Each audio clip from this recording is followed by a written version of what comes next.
I trained the mind of the #1 high school prospect in the 2026 MLB Draft, and I'm going to tell you something that might surprise you. The thing that separates him from the thousands of other talented high school players in this class has nothing to do with his arm, nothing to do with his bat speed, nothing to do with his physical skills. Scouts can measure those things. They can clock his arm strength. They can radar his exit velo. They can time his 60.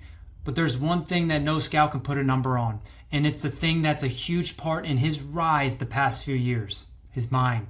And today I'm going to give you 5 mental habits that I've trained into this player over the course of our work together. And these aren't secrets reserved for future first-round picks. These are trainable skills that any player at any level can start building right now. But first, let me tell you about a moment that changed everything. A moment where the mental work either showed up or it didn't. And what happened is the real reason I'm making this video today. So let me paint a picture most baseball families know too well. Your son walks into a big showcase. He's been working on his swing for months. Mechanically, he is ready. He feels great. Physically, he is in the best shape of his life. Then the game starts. His shoulders tighten. His grip gets a little firm. He's swinging at pitches he'd never chase in the cage. And by the third at bat, he's pressing so hard that the scouts in the stands have already moved on to the next kid. It's not that he doesn't have the talent, it's that his mind hijacked his body. And here's the heartbreaking part. Most families respond by doubling down on what isn't working. More lessons, more cage work, more showcases, more money just thrown at the physical side of a problem that's entirely mental. The parents call me and they say the same thing every time. He's got the talent. I know he does, but he can't show it when it counts. And that's the gap. It's the gap I spent the last 6 years closing. And before we get into the 5 habits, I need you to know something. This is not a talent problem. This isn't a your son is mentally weak problem. This is nobody ever taught him what to do with pressure problem. I played nearly a decade in the major leagues. World Series Game 7, first at bat in the big leagues home run, UVA Hall of Fame, and I'm telling you right now, I had the exact same problem. My junior year of high school, I was hitting 270 and terrified. I would literally hope my teammates would get out so I didn't have to hit in big spots. I didn't want the ball hit to me on defense. I had every physical tool, but my mind was a cage I couldn't escape. The best players in the world deal with this. The ones who figure it out aren't the ones who have the most talent. They're the ones who learn what to do between the ears when the pressure shows up. And that's what I teach. And that's what the projected #2 pick in this draft has been training for months. Let me show you what it looks like. Habit #1, the pregame mental checklist. So most players warm up their body before a game. Almost none warm up their mind. The first thing I built with this player was a mental checklist he runs through every single game. Not sometimes, every time. And it starts with 5 minutes of what I call BAM. 5 minutes.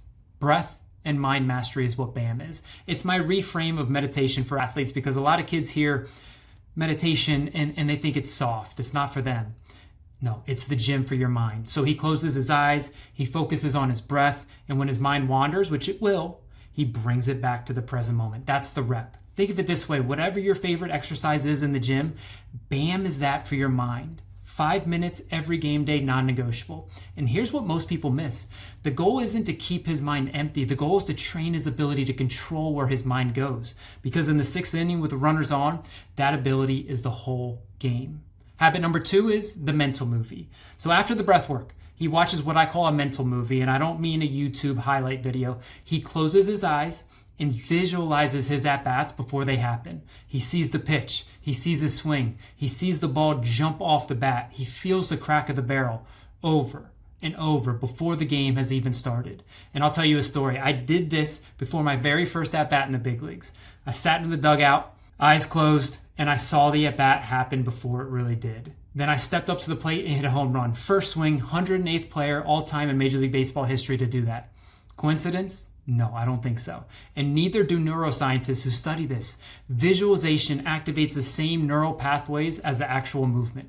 Your brain doesn't know the difference between vividly imagined success and real success. It primes the body to execute what the mind has already rehearsed. This player runs his mental movie before every game, and by the time he steps in the box, his body already knows what to do because his mind has been there 100 times. Habit number 3, the one-word anchor tied to his breath. And here's one that sounds simple but changes everything. Before every at-bat, he locks into his one word and pairs it with a slow, deep breath. That word might be attack, it might be compete, it might be trust. The word doesn't matter as much as the function. It gives his mind one thing to hold on to instead of 1,000 thoughts trying to rush in. Because here's the science. Your brain can only hold one thought at a time. One. And if that one thought is don't strike out, well, you're toast. But if that one thought is attack, now you're competing. I teach every athlete to pick their anchor word before the game starts. Write it on your wrist tape, write it under the hat, make it a physical thing, make it visible. And when the noise gets loud, go back to the word and your breath. This is the BFS check-in action. Body language, focus, self-talk, that's BFS. His anchor word covers the focus piece. And between every pitch, he runs that 3-second scan. Am I carrying myself right? Am I locked in? What am I telling myself? 3 seconds every pitch, that's the elite mental performance. Number 4, the confidence bank. This one is about what happens before game day. So I teach this concept I call the confidence bank. Think of your confidence like a bank account. Every day you make deposits or withdrawals. Deposits look like waking up when the alarm goes off, taking a cold shower, doing the work when nobody's watching, executing your routine, controlling your body language even when you're struggling. Withdrawals look like skipping the mental work, trash talking yourself, making excuses after a bad game, letting one at-bat ruin the whole day. The kids who show up in big games with unshakable confidence didn't find it that morning. They deposited it over weeks and months of daily discipline. Their account was full before they ever stepped on the field. And the kids who crumble, their account was already empty. The player I work with makes more deposits every single day. His pregame routine, his BAM sessions, his postgame reflections. He's not hoping to feel confident. He's building it systematically, one deposit at a time. And the question I ask every athlete at the end of every day, did you make more deposits or withdrawals into your confidence bank today? Lastly, number 5. The alter ego activation. And this is one that really ties it all together. So every elite competitor has 2 versions of themselves. The version that's scared and the version that's a killer. I named mine. The scared version was a sheep. The competitive version was a hungry lion. And the work I did every day, every routine, every rep was about making the lion show up more often than And the work I did every day, every routine, and every rep was about making the lion show up more often than the sheep. I teach every athlete to name both versions, your best self and your worst self. Give them identities. Then every time you step between the lines, you make a conscious choice. Who's showing up today? This player doesn't walk to the plate as himself. He flips the switch. He becomes his alter ego. The posture changes, the focus sharpens, the fear becomes fuel. And that identity shift is the single biggest unlock in mental performance. Because when you change who you believe you are, everything else follows. Identity drives behavior. Behavior creates feelings. Feelings produce results in that order. And over months of working together, I've watched the mental work show up over and over. In big games, in showcase environments, in the moments where everything was on the line, the routine was the same every time. So let's recap those 5 habits. 1, the pregame mental checklist. 5 minutes of BAM before every game. 2, the mental movie. Visualize your at-bats before they happen. 3, the one-word anchor paired with a slow, deep breath. Give your mind one thing to hold on to. And 4, the confidence bank. Make daily deposits so your account is full when it matters. And 5, the alter ego activation. Name your best self. Flip the switch, show up as that version. These 5 habits aren't reserved for draft prospects. They're trainable, they're accessible, and they take 1% of your day, 14 minutes and 24 seconds to practice. And now here's the thing. Those 5 habits, that's the framework. That's the what. But in my program Unlocked, I go deeper into the how, the specific breath protocols, the visualization scripts, the personalized alter ego creation process, the full 5 routine system that turns these habits into an automatic operating system. Because knowing isn't enough, you have to train it.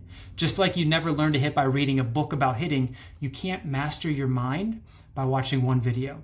But what I just gave you, I'm telling you, that's real. That's a starting point. And if your son starts with those 5 habits this week, he'll be ahead of 95% of the players he's competing against. If you want to go deeper, if you want the full system that I use with draft prospects, D1 players, and thousands of high school athletes, click the link below and check out Unlocked. And remember, it's not about winning. It's about becoming a winner on and off the field.